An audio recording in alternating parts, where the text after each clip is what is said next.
Hey, it's MK, and I am starting the new year with Baby Got Scraps, and I also wanted to take a few minutes and talk about the scrapping goals that I have for the year.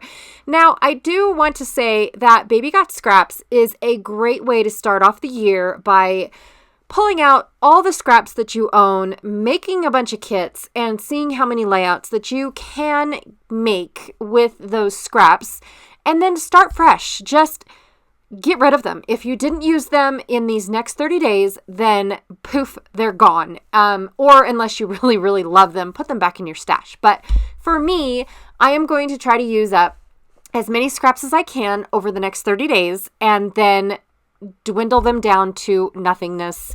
And that way I can start with all of my brand new papers I got for Christmas, or some paper packs that I kind of sort of didn't open last year because of the fact that I had all these scraps to play with. And trust me, when I say scraps go a long way, especially when you start doing these pocket pages or smaller pages, incorporating some smaller pages into your layouts, which I would love to see if you guys do that. That would be so awesome.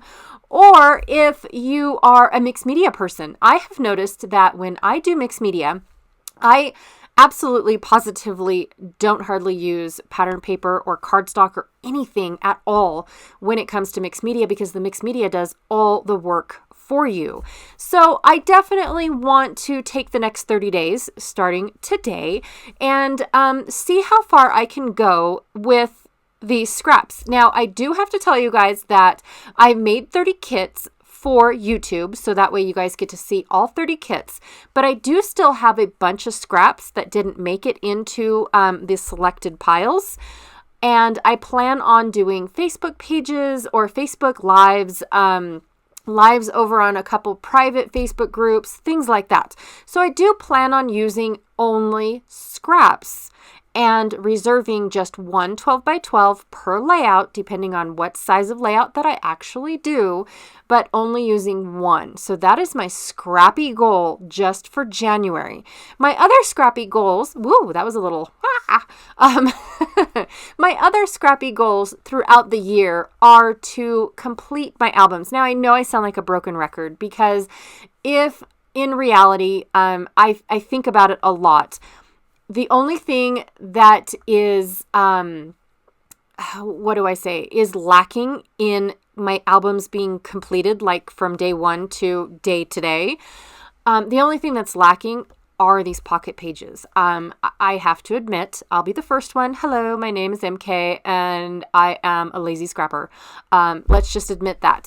So because I've already done the work and put all of these pictures in the pockets, I'm not in a hurry to scrapbook them. I'm not in a hurry to back every single one of them on really cool paper and do a little bit of embellishing. I leave them until the very last. So I love doing my 12 by 12 pages. Don't get me wrong. I love doing double page layouts. They are super fun. They're a huge canvas to work with. I love it. But every year I set the goal to at least complete one album, which means pocket pages. Do the pocket pages. Well, every year I fail miserably at completing that goal. And so this year I kind of sort of really want to tackle that. Now, last year, I have to tell you guys that I feel like I did more pocket pages last year than I have ever done in any year. Because of the fact that I was home. That was my first year ever being a stay-at-home mom. So it was scary. Seriously, my last day at work was January 4th, and I have to tell you guys that it kind of sort of went into a little bit of depression. The first 2 months, I forced myself to scrapbook. I forced myself to be here because the goal was to, start my at-home business, do what I love, right? And what I love is sharing my uniqueness with all of you. And that is what started my whole business. That is what, and I don't even want to call it a business. That's what started my Etsy sharing store. I don't even want to call it a store, you guys, because what it is I want to take what I scrapbook about and make my own embellishments and then turn around and share those with you guys. That was the intent and purpose and everything with the store. Money was not my initial goal. I mean, clearly I need to make money to keep it going. I mean, that's just a given. I can't I can't not run a business that way. But the thing is that I just had so many comments, not just here on YouTube, but in the social media aspect of the uniqueness of what I like to scrapbook about and how lacking the industry is of the embellishments for that. And so because I have the means and capability to make those embellishments or hereof, kind of sort of, I mean, I'm limited to what I can do. I definitely tried my hand at print and cut, and that's not me.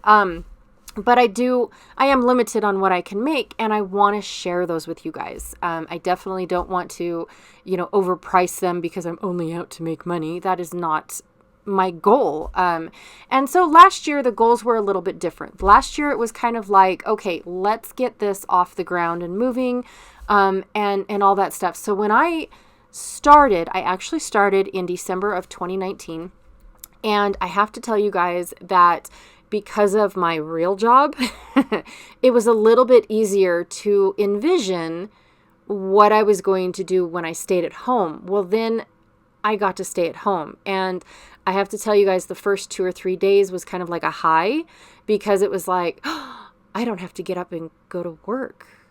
Oh my gosh, that's just woo! And I was happy and excited and all that stuff. And then it was like scary. I mean, I can't even tell you guys how scary it was when I passed my first payday and didn't get a check because I don't work there anymore. So weird, right? And just, it just hit me like a lightning bolt, right? And it was very, very scary. I told my husband, I thought I made a mistake. I don't know what to do. I don't want this to happen. I got scared because I became so dependent on that check. I mean, I've over 20 years, I've been a working girl, not that kind of working girl, but you guys know what I mean. That was terrible. And it scared me. And I had to literally force myself to come in here and tell myself that I'm making my own money now, and this is going to be a business, and this is going to, help other scrapbookers, because not every company out there does every type of scrapbooking, right? Not every company out there does the boy stuff, or even not just boy stuff, but the stuff that most people don't scrapbook about, the hunting, well, I keep saying outdoors because that's the only thing I ever think of when I start listing off stuff. But there's a lot of things out there that the scrapbooking industry is missing. And I've always wanted to put my uniqueness out there, I guess I should say. But my Scrappy goals for 2022, ooh, that's really weird to say, by the way. I just thought I'd point that out there. The scrapping goals is definitely to tackle these pocket pages and get them done, get them in there, because once I do that, I get to do the happy dance because an album is complete. I don't consider an album complete, even though all my 12 by 12 pages are done. I do not consider an album complete until all the pocket pages are also done. Now, I might get lazy and just back the pages, or the the photos with fancy paper and stick them back in there and, tell myself, broken promise, that I'll go back and embellish later. Yeah, I might do that for real. Because of the fact that the pockets are just full of photos. There's no little empty space for me to decorate and get creative or anything like that. And to me, that's boring. I don't really like when pockets are completely jam-packed full of photos, even though sometimes they are. I just get a little bit not as excited as when I have a blank space in a pocket page, because then my creativity can take place and I can do this and I can do that, and I can make it a really cool title, or I can make it a really cool journaling spot. I can all sorts of things with a blank space. But then when I don't have a blank space, I'm like, yeah, and my attitude about it seems to be, lacking creativity. And so that's kind of where I want to go with my goal this year. Now, I don't set a whole bunch of goals. I don't sit there and go, I'm going to make 365 layouts. I don't say that I'm going to do this. And I don't say, I don't do that type of goal. And so when I set goals, they're minute and they're microscopic, but when I get to finish an album, that's huge. And it's all because of these teeny tiny little pockets, that I choose. Trust me, I choose to put them in there. When I don't choose to do pockets, my albums are bursting at the seams, and I have to have like 6 albums for 1 year. So the pockets help. Trust me, they're there for a reason. But like I said, the photos are already in the pockets and the pages are done. And so then my brain goes, oh, well, let's move on to more 12 by 12 pages because they are more fun than backing photos and putting them back in the pockets. So it's more like a task than it is, than it is fun.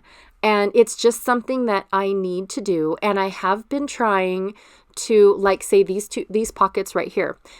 This actually was how do I put that? This was a full size pocket page.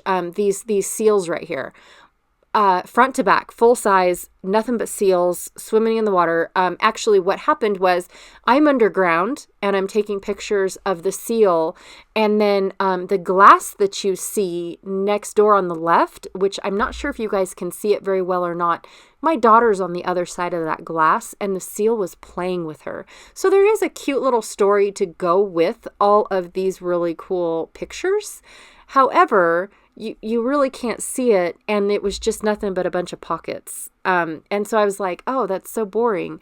So a while back, I did a layout with the seal, which are like my favorite photos from the pockets. I did that layout, and then I shrunk this one because Close to My Heart actually sells this type of pocket page, which is just the 3 horizontal photos or I should say 6 because front and back, rather than me cutting up a pocket page that has 6 horizontal, 12 front and back photo pockets, right? So I did kind of shrink that up a little bit, and then I thought, oh my gosh, there is tons of dead space on the photos. No, I don't want to cut the photos down to size like the one in the center here. I definitely could have cut that down to a 4x4 photo for sure. But then I would not be able to tell my story because you wouldn't be able to see that little spot of glass where my daughter is playing on the other side with the seal, which is really cool because there's actually like an employee that works at the zoo. And they have like this little disc thing, right? And what he does is he sets it in the window seal. Like there's a little glider thing, and he pushes it along the window, and the dolphin chases, or I'm sorry, it's not a dolphin. The seal chases after it. And then my daughter walks it back. Well, the seal walks back with her. And then until they set it up again, he kind of swims back over towards me where I'm at the other window. And then after they get it set up, as soon as he pushes it, the seal goes right back. I don't know how he sees it in this murky water, but it is just fascinating to watch every time. You could tell when they push that little wheel across. It's almost like a frisbee. Yeah, they push it across, and you can tell because he gets excited and goes straight towards that window. And then he watches Kyrie walk that disc back to the employee. And it is just fascinating. And it was so cool that I couldn't pick which photos I wanted of it because I wanted to tell this story. And who knows, next time the seal might not be as playful, or when we go back, I'm not really sure, but I think they move animals. I don't know how that works, but it doesn't seem like we see the same animals every time you go back to the same zoos. We do frequent a couple zoos. We don't go to the same ones all the time, but like Hogle Zoo is definitely one of them that we go and see. And then aquariums also have the seals. And so this one here is the zoo. And then it's the Hogle Zoo. And then the aquarium has different seals too. But it just seems like we never see the same ones twice. Either that or they're not in as frisky of a mood as they were the last time we were there. I'm not sure. I don't know about that. But anyways, so I wanted to be able to do a 12 by 12 as well as this smaller pocket page, just because I wanted to break up that, 12 pocket or 12 photo, I should say, 6 pocket page, and it would have just been so uber boring, and I wouldn't have gotten these fun layouts out of it. And I do consider my pocket pages as layouts. And so, like I said, my goals are microscopic. In fact, I can't even say that they're goals, but it's a goal. And I do want to be able to set it. I want to be able to say, I have one, because even though I don't like to say it out loud, I do have specific goals. Like I want to be, my other goal is I want to be ahead of the game. I don't want to be only 2 layouts ahead. I want to be, 5 or 6, like maybe a week ahead. That way I don't feel rushed, or I don't feel like my family's waiting on me all the time. Things like that. And so, yeah, I just, I guess that's it. Most of the, embellishments on one side are all outside of the pockets. I did not want to, try to figure out how I was going to cut up these wooden pieces, so I didn't even want to worry about it.